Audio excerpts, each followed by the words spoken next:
You ask Tiger to solve. This deals with linear equations with one unknown. The final result is x equals -3. Let's solve it step by step. Group all x terms on the left side of the equation. Subtract 5x from both sides.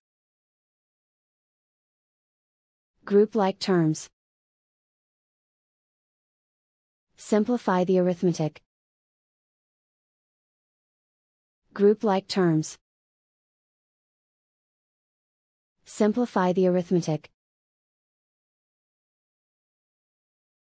Group all constants on the right side of the equation. Add 4 to both sides.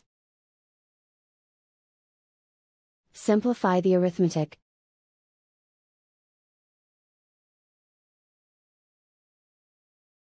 Isolate the x.